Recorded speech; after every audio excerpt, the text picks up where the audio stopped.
En la madrugada del 23 de diciembre de 2025, mientras la Ciudad de México dormía bajo un manto de neblina invernal, una llamada telefónica atravesó el silencio de las 3:17 de la mañana. Esa comunicación, que hoy analizaremos con el rigor que merece un evento de magnitud histórica, cambiaría para siempre la percepción pública sobre la lucha contra el crimen organizado en México. Si usted ama a este país, si le interesa conocer la verdad detrás de los titulares, le invito a que se suscriba a este canal, porque lo que está a punto de escuchar no se encuentra en los comunicados oficiales. Para comprender la dimensión de lo ocurrido aquella madrugada, debemos remontarnos al contexto político que vivía México en las últimas semanas de 2025. El país atravesaba un momento de transformación en su estrategia de seguridad. Omar García Harfuch, secretario de Seguridad y Protección Ciudadana, había implementado desde octubre un protocolo denominado internamente como Operación Eslabón Perdido, diseñado para identificar y neutralizar células de infiltración dentro de las propias fuerzas de seguridad estatales y municipales. Este protocolo, que permanecería clasificado hasta enero de 2026, representaba un cambio radical en la forma en que el gobierno federal abordaba la corrupción policial. Ya no se trataba de combatir al crimen organizado como una entidad externa, sino de reconocer que el enemigo también se encontraba dentro de las instituciones. México había vivido décadas de lo que los expertos denominan captura del Estado, donde grupos criminales no solo operaban en la clandestinidad, sino que habían logrado infiltrar sistemáticamente corporaciones policiales municipales y estatales. Michoacán, particularmente, representaba uno de los casos más graves de esta problemática. Desde 2006, el Estado había sido escenario de una guerra territorial entre diversos cárteles y organizaciones criminales, una guerra que había dejado miles de víctimas y había erosionado profundamente la confianza ciudadana en las instituciones. Pero lo más preocupante no era la violencia en sí misma, sino la revelación gradual de que numerosos elementos policiales no eran víctimas de la violencia, sino participantes activos en ella. Omar García Harfuch conocía esta realidad mejor que nadie. Su propia experiencia personal lo había marcado de manera indeleble. En junio de 2020, había sobrevivido a un atentado con armas de alto calibre en plena Ciudad de México, un ataque que había sido ejecutado con precisión militar y que había dejado claro que ciertos sectores del crimen organizado lo consideraban una amenaza existencial. Desde entonces, Harfuch había desarrollado una filosofía de combate al crimen que podría resumirse en una frase que repetía constantemente en reuniones privadas: no podemos ganar una guerra si nuestros propios soldados trabajan para el enemigo. Esta convicción lo había llevado a crear unidades de inteligencia especializadas en rastrear no solo criminales en las calles, sino también criminales con placa. En el otro extremo de esta historia se encontraba una mujer cuyo nombre real permanecerá bajo reserva por razones de investigación en curso, pero a quien los documentos filtrados identifican con el seudónimo de Agente Minerva. Nacida en 1989 en un municipio del norte de Michoacán, cuyo nombre tampoco puede revelarse por cuestiones de seguridad, esta mujer había ingresado a la Policía Municipal en 2011, durante la administración del presidente Felipe Calderón, en un momento en que se reclutaban masivamente efectivos para enfrentar la ola de violencia que azotaba el Estado. Su expediente inicial mostraba a una oficial con calificaciones aceptables, sin antecedentes penales, proveniente de una familia de clase trabajadora. Nada en su perfil sugería lo que vendría después. Pero la historia de Minerva es también la historia de cómo el crimen organizado seduce, corrompe y transforma a individuos que inicialmente buscaban servir a su comunidad. Según testimonios recabados durante la investigación posterior, su primer contacto con elementos criminales ocurrió en 2013, cuando una organización que operaba en la región le ofreció una cantidad mensual equivalente a 3 veces su salario oficial a cambio de información sobre operativos policiales. En un país donde un policía municipal gana en promedio entre 8,000 y 12,000 pesos mensuales, mientras enfrenta riesgos mortales diarios, la tentación resulta, para muchos, imposible de resistir. Minerva aceptó. Ese fue su primer eslabón en una cadena que la convertiría, con los años, en algo mucho más peligroso que una simple informante. Los registros de inteligencia obtenidos posteriormente revelan que entre 2013 y 2018, Minerva ascendió en la jerarquía tanto de la corporación policial como de la organización criminal. Para 2016, ya no solo proporcionaba información, participaba activamente en operaciones de intimidación, secuestros selectivos y, según las acusaciones que hoy pesan sobre ella, en al menos 3 ejecuciones directas. Su doble vida era posible gracias a un sistema de protección que involucraba a mandos medios de la policía municipal, quienes sistemáticamente borraban evidencias, alteraban reportes y proporcionaban coartadas. Este tipo de redes, conocidas en el argot policial como células duras, representan el mayor desafío para cualquier estrategia de seguridad, porque no son vulnerables a la fuerza bruta, solo pueden ser desmanteladas mediante inteligencia de largo plazo. En 2019, Minerva fue dada de baja de la corporación policial. Los documentos oficiales señalan que la separación fue por reorganización administrativa, un eufemismo común que suele ocultar despidos por sospechas sin evidencia suficiente para procesar. Sin embargo, lejos de significar el fin de su carrera criminal, esta separación la liberó para dedicarse de tiempo completo a las actividades delictivas. Entre 2019 y 2025, su nombre aparece vinculado en reportes de inteligencia a múltiples hechos violentos en Michoacán y estados vecinos. Se le atribuye participación en una red de extorsión a comerciantes, en el asesinato de al menos 2 periodistas locales que investigaban corrupción policial, y en una operación de secuestro masivo ocurrida en 2023 que conmocionó al Estado. Pero hasta diciembre de 2025, permanecía libre, operando con impunidad, protegida por una red de complicidades que parecía impenetrable. La pregunta que surge naturalmente es, ¿cómo logró permanecer impune durante tantos años? La respuesta nos lleva al corazón de uno de los problemas más graves del sistema de justicia mexicano, la fragmentación institucional. Las fiscalías estatales y la federal frecuentemente no comparten información de manera eficiente. Las corporaciones policiales municipales, estatales y federales operan en silos. Un criminal puede ser buscado en un estado mientras vive tranquilamente en otro. Minerva aprovechó estas fisuras. Cambió múltiples veces de residencia, utilizó identidades falsas, y mantuvo contactos estratégicos dentro de las instituciones que la protegían. Era, en términos de inteligencia, un objetivo fantasma. Todos sabían que existía, pero nadie lograba localizarla con precisión. Este evento ocurrido la madrugada del 23 de diciembre es considerado por analistas de seguridad como uno de los momentos más enigmáticos y reveladores de la última década, no por la captura en sí misma, sino por el método empleado y por las implicaciones políticas que tendría. Porque lo que sucedió aquella madrugada no fue simplemente el arresto de una criminal, fue la culminación de una operación de inteligencia de meses, que involucraba vigilancia electrónica, infiltración de informantes, rastreo financiero y coordinación internacional. Fue, en palabras de un analista que solicitó anonimato, el momento en que el Estado mexicano demostró que sí puede desmantelar redes complejas cuando existe voluntad política y recursos adecuados. Los antecedentes inmediatos de la llamada de las 3:17 de la mañana se remontan al 15 de noviembre de 2025. Ese día, la Unidad de Inteligencia Financiera, en coordinación con el Centro Nacional de Inteligencia, detectó un patrón irregular de transferencias bancarias originadas en Michoacán y destinadas a cuentas en Jalisco, Guanajuato y Ciudad de México. Los montos eran relativamente pequeños, nunca superiores a los 10,000 pesos, diseñados específicamente para no activar alertas automáticas. Sin embargo, la frecuencia era sospechosa, 87 transferencias en un periodo de 30 días.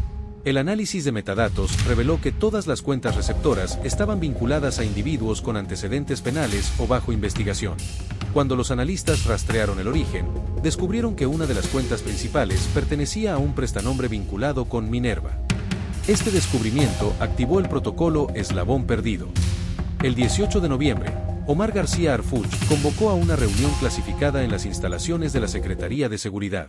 Asistieron únicamente 5 personas, el propio Harfuch, el titular de la Agencia de Investigación Criminal, 2 analistas senior de la Unidad de Inteligencia Financiera y un representante de la Fiscalía General de la República. En esa reunión, que según actas filtradas duró 4 horas, se tomó una decisión crucial. Se autorizaría vigilancia intensiva sobre todos los contactos conocidos de Minerva, incluyendo intercepción de comunicaciones bajo orden judicial, rastreo GPS de vehículos vinculados y despliegue de unidades de seguimiento encubierto. La operación, internamente denominada Operación Sombra Fiel, enfrentó obstáculos desde el inicio. El primero fue jurisdiccional. Minerva se movía constantemente entre Michoacán, Jalisco y Guanajuato, lo que requería coordinación con autoridades estatales.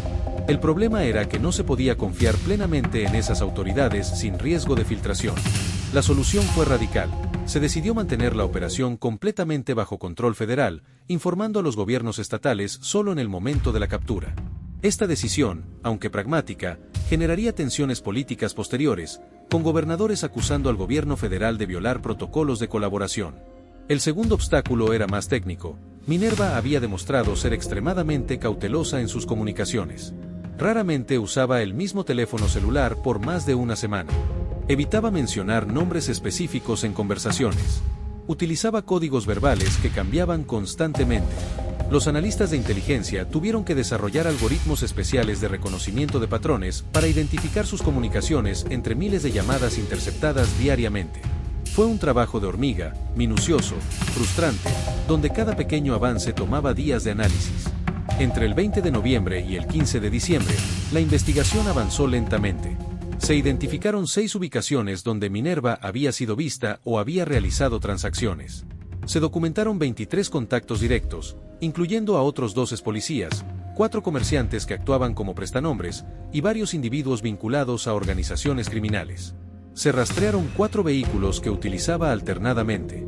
Se construyó un mapa detallado de su red operativa. Pero ella permanecía un paso adelante, cambiando de ubicación antes de que las unidades pudieran confirmar su presencia física. El punto de quiebre llegó el 18 de diciembre. Un informante del Centro Nacional de Inteligencia, cuya identidad permanece protegida bajo el programa de testigos protegidos, proporcionó información crucial. Minerva planeaba reunirse el 22 de diciembre con un grupo de colaboradores en una finca ubicada en las afueras de un municipio de Jalisco.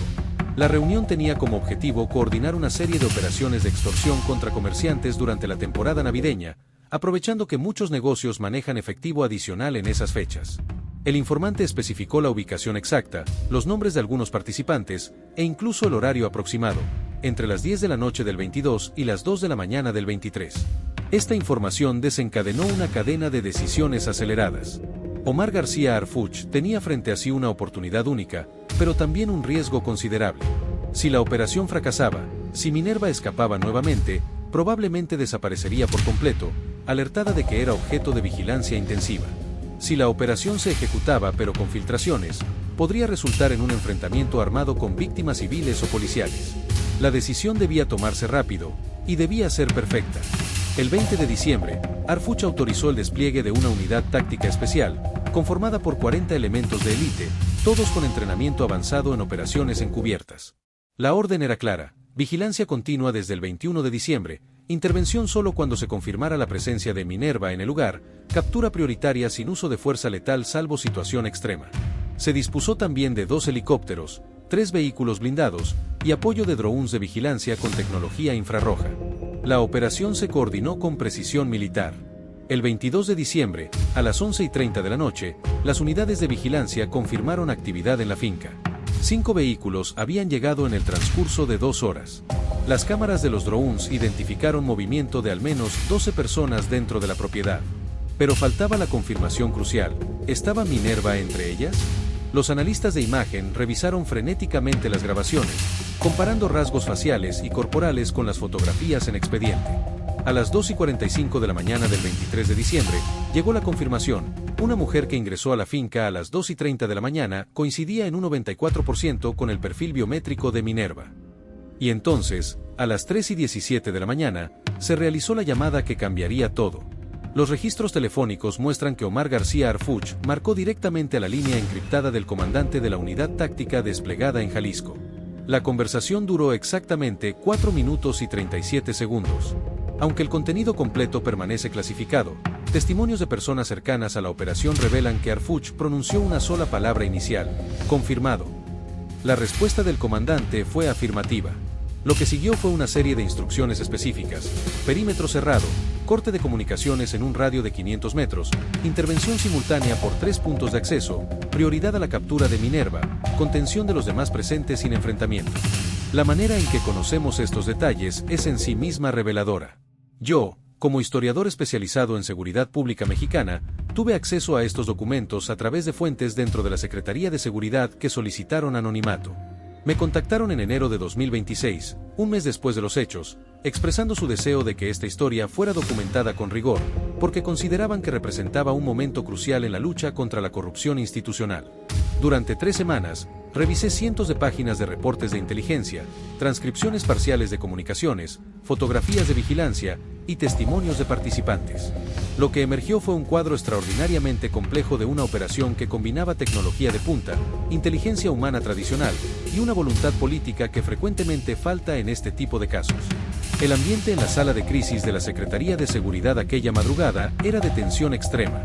Harfuch permaneció en comunicación constante con el comandante de campo. Cada movimiento era monitoreado en tiempo real a través de las cámaras de los drones. En las pantallas, los analistas veían las figuras termales de los elementos tácticos aproximándose a la finca desde 3 direcciones diferentes. El plan era sincronizar la entrada exactamente a las 3:30 de la mañana, cuando los análisis de comportamiento sugerían que las personas dentro de la finca estarían en el punto máximo de relajación tras horas de reunión. A las 3:29 de la mañana, los tres equipos reportaron posiciones confirmadas. A las 3:30 de la mañana y 15 segundos, se dio la orden de intervención. Las puertas de la finca fueron abiertas simultáneamente por los tres equipos. Los elementos ingresaron gritando las identificaciones reglamentarias, armas en alto, linternas tácticas iluminando el interior. Según los reportes posteriores, los presentes dentro de la finca fueron tomados completamente por sorpresa. No hubo resistencia armada. En menos de 3 minutos, las 12 personas presentes estaban sometidas en el piso, con las manos detrás de la cabeza. Y allí, en el centro de la sala principal, identificada inmediatamente por su fotografía en el expediente, estaba Minerva. Según el testimonio del comandante de la operación, ella no intentó huir ni resistirse. Su reacción fue de sorpresa absoluta, pero también, curiosamente, de algo parecido al alivio. Como si después de años viviendo la clandestinidad, una parte de ella esperara este momento. Fue colocada bajo arresto inmediatamente, informada de sus derechos, y trasladada en helicóptero a instalaciones federales en la Ciudad de México. Para las 6 de la mañana del 23 de diciembre, ya estaba siendo procesada formalmente. La rapidez con que se procesó su caso fue inusual en el sistema de justicia mexicano, conocido por su lentitud burocrática. Pero la orden directa de Harfuch era clara: este caso debía ser ejemplar, debía enviar un mensaje inequívoco de que la impunidad había terminado para los policías corruptos. En 48 horas, la Fiscalía General de la República había integrado un expediente de 847 páginas que incluía evidencia documental, testimonios de víctimas, análisis financieros, intercepción de comunicaciones y elementos de prueba forenses.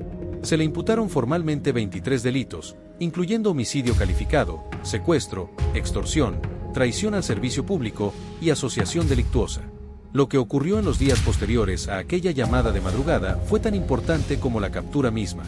Omar García Harfuch convocó a una conferencia de prensa el 24 de diciembre, un día inusual para este tipo de anuncios, precisamente porque quería maximizar el impacto mediático. Frente a decenas de cámaras, con expresión seria y voz firme, explicó los detalles de la Operación Sombra Fiel. Mostró fotografías de evidencia, aunque cuidadosamente editadas para no comprometer investigaciones en curso.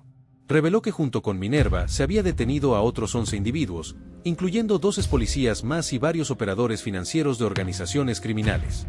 Anunció que se habían asegurado armas de alto calibre, 400,000 pesos en efectivo, y documentación que involucraba a otros funcionarios públicos aún bajo investigación. Pero lo más significativo del discurso de Harfuch no fue la información que compartió, sino la advertencia que emitió. Con voz pausada pero contundente, afirmó: "Este es solo el principio. Hemos identificado a 87 policías municipales y estatales en todo el país que están bajo investigación por colaboración con el crimen organizado. Ya no hay refugio para los traidores a la patria. Ya no hay protección para quienes mancharon la placa que juraron honrar. Venimos por todos ustedes". Fue una declaración sin precedentes, que generaría controversia inmediata. Algunos gobernadores la interpretaron como una acusación velada de que sus corporaciones estaban infiltradas. Algunos analistas la consideraron riesgosa, argumentando que podría alertar a los objetivos de investigación. Pero Harfuch había calculado el efecto psicológico: sembrar miedo entre los corruptos, generar desconfianza en sus redes de protección. Las reacciones no se hicieron esperar. En las 72 horas posteriores al anuncio, 14 policías municipales en diferentes estados presentaron renuncias voluntarias. 3 más solicitaron acogerse a programas de testigos protegidos a cambio de proporcionar información sobre redes criminales. 2 mandos medios de corporaciones estatales fueron destituidos discretamente, aunque sin procesamiento público. Era evidente que la Operación Sombra Fiel había generado una onda expansiva que iba mucho más allá de la captura de Minerva. Había creado un efecto dominó de incertidumbre y temor dentro de las corporaciones infiltradas. Pero también generó resistencia. En varios municipios de Michoacán y Jalisco, grupos de policías municipales organizaron protestas, argumentando que la operación federal representaba una intromisión en autonomías locales. Algunos alcaldes emitieron comunicados defendiendo la honorabilidad de sus corporaciones. Hubo acusaciones de cacería de brujas y de que el gobierno federal estaba politizando el combate al crimen para fortalecer su imagen pública. Estas protestas, sin embargo, sonaban huecas frente a la evidencia presentada. Documentos filtrados mostraban que al menos 4 de los alcaldes que defendían a sus policías tenían ellos mismos investigaciones por vínculos con grupos criminales. El caso de Minerva avanzó rápidamente en el sistema judicial. El 28 de diciembre, un juez federal dictó prisión preventiva justificada, rechazando los argumentos de la defensa que solicitaba arresto domiciliario por consideraciones de género. El juez argumentó que la gravedad de los delitos, la evidencia presentada y el riesgo de fuga justificaban la medida más severa. Para el 31 de diciembre, la Fiscalía había presentado solicitudes de extradición hacia 2 estados donde existían órdenes de aprehensión pendientes por otros delitos cometidos años atrás. El sistema, frecuentemente lento y burocrático, estaba moviéndose con velocidad inusitada, evidencia de que existía una voluntad política real de que este caso llegara a sus últimas consecuencias. Mientras esto ocurría en los tribunales, otra historia paralela se desarrollaba en el mundo de la inteligencia. Los teléfonos celulares y computadoras decomisados en la finca durante la captura contenían información valiosa. Expertos forenses digitales de la Secretaría de Seguridad lograron recuperar datos que inicialmente habían sido borrados: conversaciones por WhatsApp, registros de llamadas, fotografías geolocalizadas, transferencias bancarias. Esta información reveló una red mucho más amplia de lo que inicialmente se sospechaba. Minerva no era una criminal solitaria, sino parte de una célula operativa que incluía al menos 30 personas distribuidas en 4 estados. Algunos de estos individuos ya estaban siendo vigilados, pero otros eran completamente nuevos para los sistemas de inteligencia. La pregunta que surgía constantemente en los análisis posteriores era: ¿por qué Minerva había permanecido en una reunión tan riesgosa? Expertos en psicología criminal que revisaron su perfil sugieren varias hipótesis. La primera es simple exceso de confianza. Después de años operando con impunidad, probablemente había desarrollado una falsa sensación de invulnerabilidad.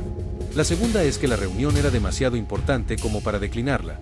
Los testimonios posteriores revelaron que se trataba de una coordinación de operaciones que involucraría millones de pesos en extorsiones.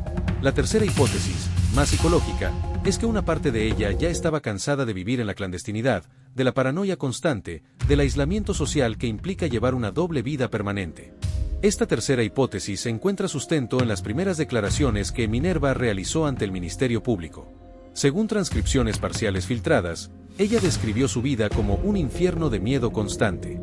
Relató que dormía con un arma bajo la almohada, que cambiaba de teléfono cada semana, que no confiaba en nadie, ni siquiera en su familia.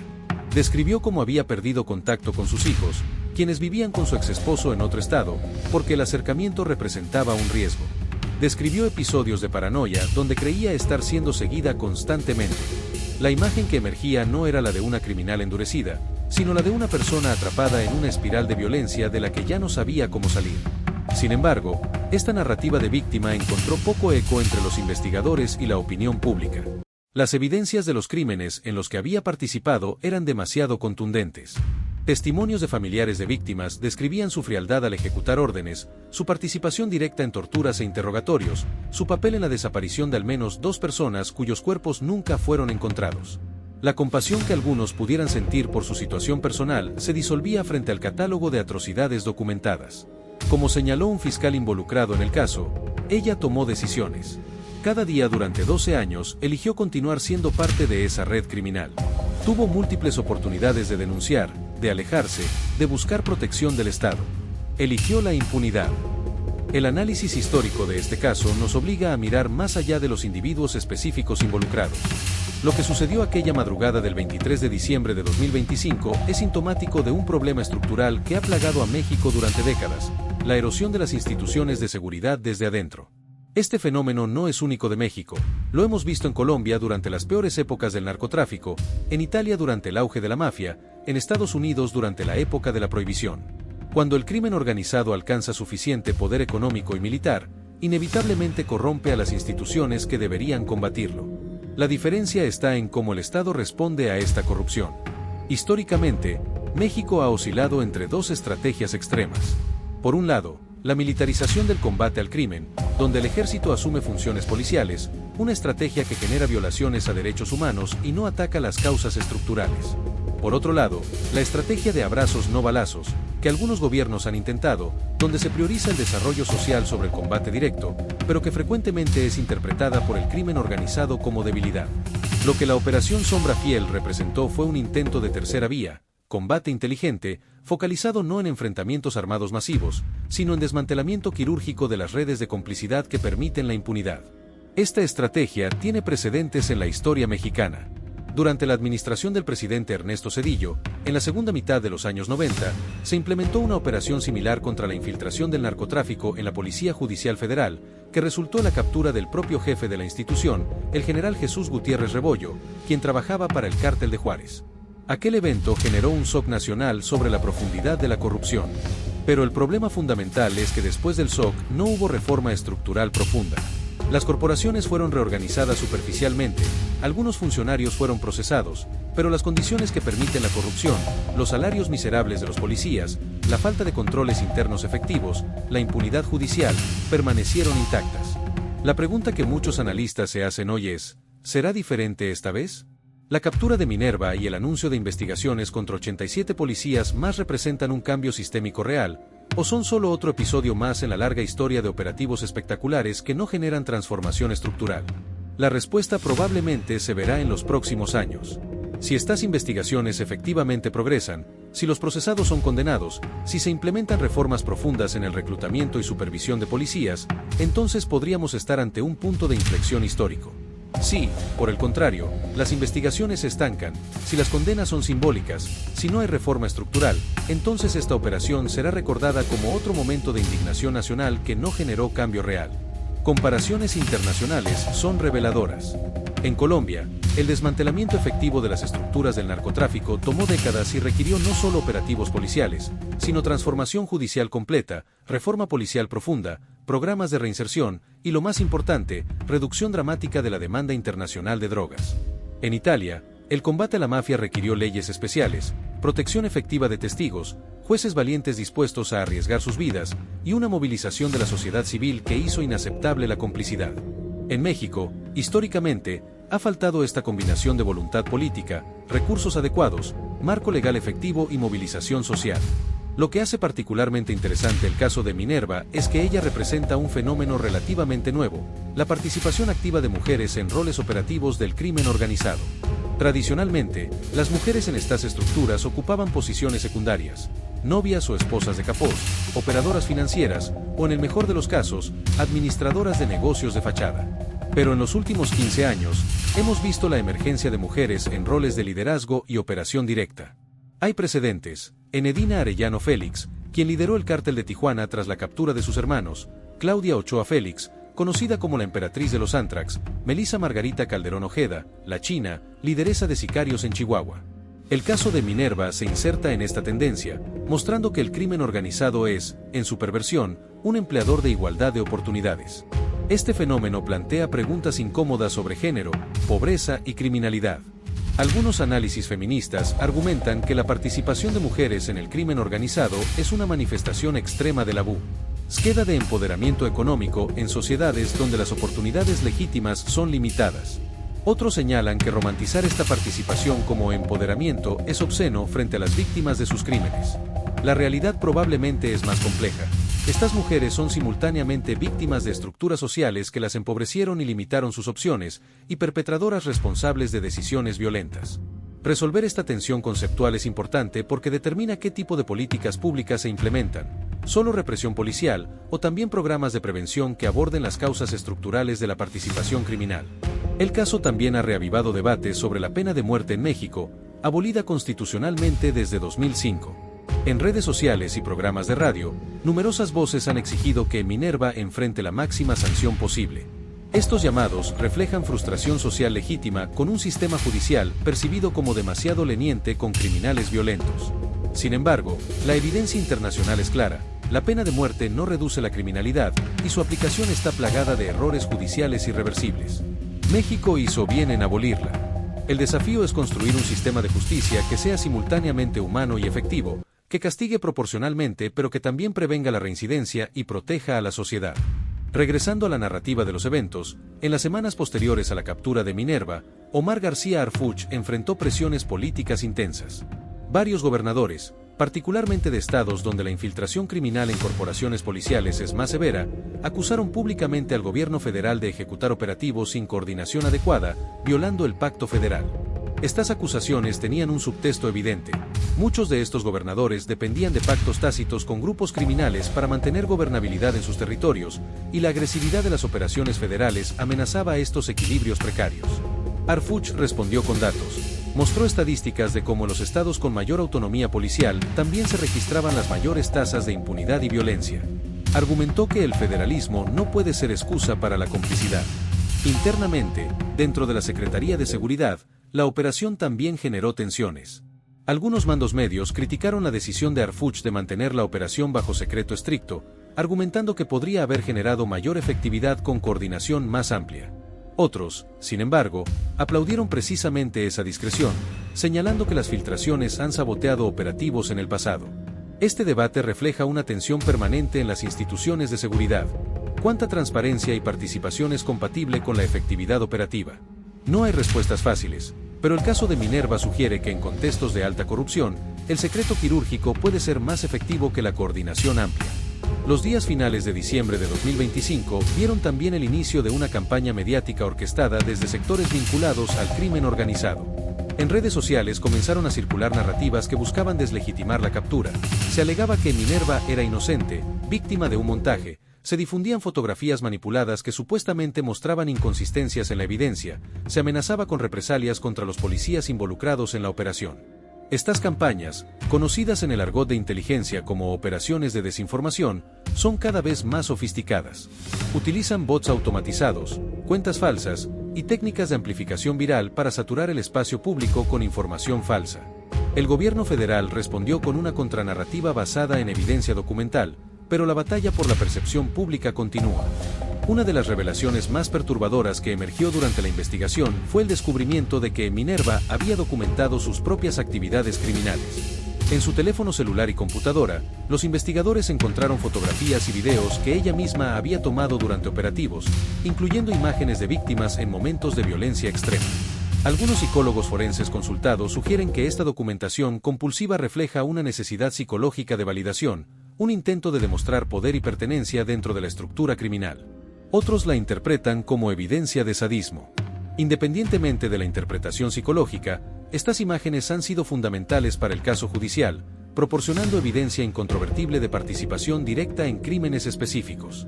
El impacto de esta captura en las comunidades afectadas ha sido mixto. En el municipio michoacano donde Minerva operaba inicialmente como policía, algunos residentes expresaron satisfacción de que finalmente hubiera justicia. Otros mostraron incredulidad.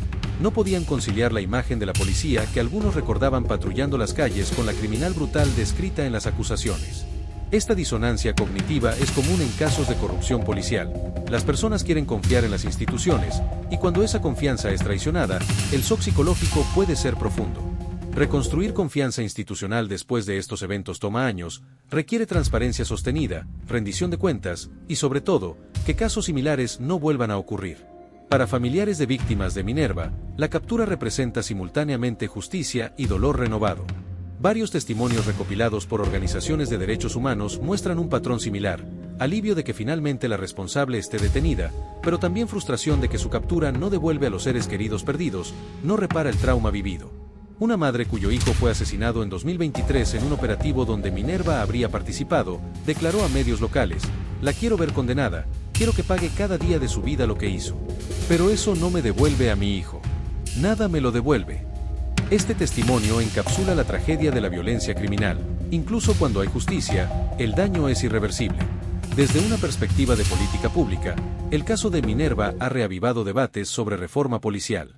Diversos think tanks y organizaciones civiles han presentado propuestas que incluyen incremento salarial significativo para policías municipales y estatales, procesos de reclutamiento más rigurosos con exámenes psicológicos profundos, sistemas de supervisión interna con participación ciudadana, rotación periódica de policías entre diferentes municipios para evitar arraigo en redes locales de corrupción, programas de protección para policías que denuncien corrupción desde adentro. Estas propuestas son sensatas, pero requieren recursos financieros sustanciales y voluntad política sostenida, ambos frecuentemente ausentes. El gobierno federal ha señalado que incrementar salarios policiales costaría aproximadamente 15,000 millones de pesos anuales, una cifra considerable pero no imposible en el contexto del presupuesto nacional. La pregunta es de prioridades. ¿Estamos dispuestos como sociedad a invertir en prevención e institucionalidad, o preferimos continuar con el ciclo de crisis y respuesta reactiva? La historia sugiere que México ha optado tradicionalmente por lo segundo, con resultados desastrosos. Quizás el shock de casos como el de Minerva pueda catalizar un cambio de paradigma. Mientras escribo estas palabras, en enero de 2026, el proceso judicial contra Minerva continúa. La defensa ha presentado múltiples recursos argumentando violaciones al debido proceso, aunque la mayoría han sido rechazados por los tribunales. Se espera que el juicio oral inicie en marzo y podría extenderse por varios meses, dada la complejidad del caso y la cantidad de evidencia. Si es condenada por todos los delitos imputados, enfrenta potencialmente más de 100 años de prisión, aunque el máximo efectivo en México es 50 años. Independientemente de la sentencia específica, es improbable que vuelva a ser libre. Pero más allá del destino individual de Minerva, la pregunta histórica más importante es qué legado dejará este caso. ¿Será recordado como un momento de inflexión donde México comenzó a tomarse en serio el desmantelamiento de la corrupción policial, o será solo otro episodio más en una larga lista de escándalos olvidados? La respuesta dependerá de lo que suceda en los próximos meses y años. Si las otras 86 investigaciones anunciadas por Harfuch avanzan, si hay condenas efectivas, si se implementan reformas estructurales, entonces sí, podremos hablar de un momento histórico. Si estas investigaciones se diluyen, si las reformas quedan en discursos, si en 2 años descubrimos que nuevos Minervas operan con impunidad, entonces este caso será olvidado, una nota al pie en la interminable tragedia de la violencia mexicana. Como historiador, he aprendido que los momentos de cambio real son raros y frágiles. Requieren combinaciones específicas de liderazgo, voluntad política, recursos, movilización social y, frecuentemente, una crisis lo suficientemente severa como para romper las inercias del statu quo. México ha tenido múltiples crisis de esta magnitud en las últimas décadas, pero pocas han generado cambio estructural. La pregunta persistente es, ¿por qué? Parte de la respuesta está en la economía política del crimen. Existen demasiados intereses, tanto criminales como legales, en mantener el sistema actual. Políticos que dependen de pactos con grupos criminales para financiar campañas. Empresarios que lavan dinero criminal. Funcionarios que reciben sobornos. Periodistas que son cooptados. Es un ecosistema de corrupción donde cada actor tiene incentivos para mantener el statu quo. Romper este ecosistema requiere más que operativos policiales, por exitosos que sean. Requiere una transformación cultural profunda sobre lo que es aceptable en la vida pública mexicana. Requiere que la sociedad civil se movilice para exigir rendición de cuentas. Requiere que los medios de comunicación investiguen y expongan sin miedo. Requiere que el sistema judicial funcione con independencia y efectividad. Requiere que los partidos políticos se desvinculen del financiamiento criminal. Requiere, en última instancia, que millones de mexicanos tomen decisiones diarias de rechazar la normalización de la ilegalidad. Esto es enormemente difícil en un país donde la impunidad ronda el 95%, donde denunciar un crimen frecuentemente resulta en revictimización, donde la desconfianza en las instituciones es racional dado su historial de incompetencia y corrupción. Y sin embargo, casos como la Operación Sombra Fiel ofrecen vislumbres de que el cambio es posible. Muestran que cuando existe voluntad política, recursos adecuados y profesionalismo en la ejecución, el Estado mexicano sí puede desmantelar redes criminales complejas. Muestran que la impunidad no es inevitable. Muestran que la corrupción, por profunda que sea, puede ser combatida. Estos vislumbres son importantes porque alimentan la esperanza, y sin esperanza, sin la creencia de que el cambio es posible, ninguna sociedad puede transformarse. La historia de México está plagada de momentos donde pareció que estábamos al borde de una transformación profunda, solo para retroceder después. La Revolución Mexicana prometió justicia social y terminó institucionalizando un sistema de partido único corrupto. La transición democrática del año 2000 prometió el fin de la impunidad y terminó en fragmentación política y violencia sin precedentes. Las reformas de seguridad de 2008 prometieron un nuevo sistema de justicia y han sido implementadas parcialmente, con resultados mixtos. Cada generación de mexicanos ha enfrentado promesas incumplidas. La pregunta es si esta generación, la que vive el pico de violencia del narcotráfico, será diferente. Hay razones para el escepticismo, pero también razones para el optimismo cauteloso. El México de 2025 es diferente al México de décadas anteriores. Hay más transparencia, más organizaciones civiles vigilantes, más periodismo investigativo valiente, más ciudadanos informados y exigentes. Las redes sociales, con todos sus defectos, han democratizado la conversación pública. Es más difícil ocultar la corrupción cuando cualquiera puede documentarla con un teléfono celular. Es más difícil mantener pactos de silencio cuando los testigos pueden hacerse virales. Esta transparencia forzada crea presión constante sobre las instituciones. Además, existe una generación joven de funcionarios públicos, policías, fiscales, jueces, que llegó a estas instituciones con genuino deseo de servir, no de enriquecerse. Omar García Harfuch representa a esta generación, profesionales técnicamente competentes, con experiencia internacional, con comprensión sofisticada de que el combate al crimen requiere inteligencia más que fuerza bruta.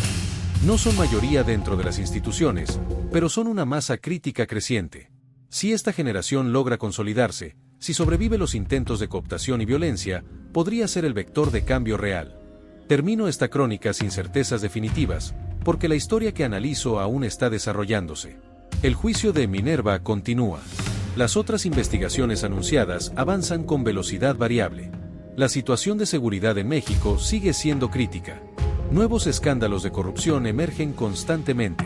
La lucha continúa, como siempre ha continuado, con avances y retrocesos, con victorias pequeñas y derrotas dolorosas. Lo único seguro es que esta lucha definirá el futuro de México en las próximas décadas. O construimos instituciones capaces de garantizar el Estado de Derecho, o nos resignamos a vivir en un equilibrio permanente entre el Estado y el crimen organizado. Personalmente, como historiador, como ciudadano, como padre de niños que crecerán en este país, elijo creer que el cambio es posible. Que casos como la captura de Minerva no son solo golpes mediáticos sino pasos, pequeños pero reales, hacia la construcción de un país más justo. Que la dedicación de miles de policías honestos, fiscales valientes, jueces íntegros, periodistas incorruptibles, eventualmente prevalecerá sobre la violencia y la corrupción. Elijo creer esto no porque la evidencia histórica sea contundente, sino porque la alternativa, el cinismo absoluto, la resignación total, es inaceptable. La historia de aquella llamada de madrugada, de la operación que culminó con la captura de una policía convertida en criminal, es finalmente una historia sobre elecciones. Las elecciones que hizo Minerva a lo largo de 12 años. Las elecciones que hizo Omar García Harfuch al autorizar una operación compleja y riesgosa. Las elecciones que hacemos todos los mexicanos cada día sobre qué tipo de país queremos construir. Y esas elecciones, multiplicadas por millones, determinarán si dentro de 20 años miramos hacia atrás y vemos este momento como el inicio de una transformación real, o como otro episodio olvidado en una historia de oportunidades perdidas. El expediente permanece abierto. La historia continúa escribiéndose.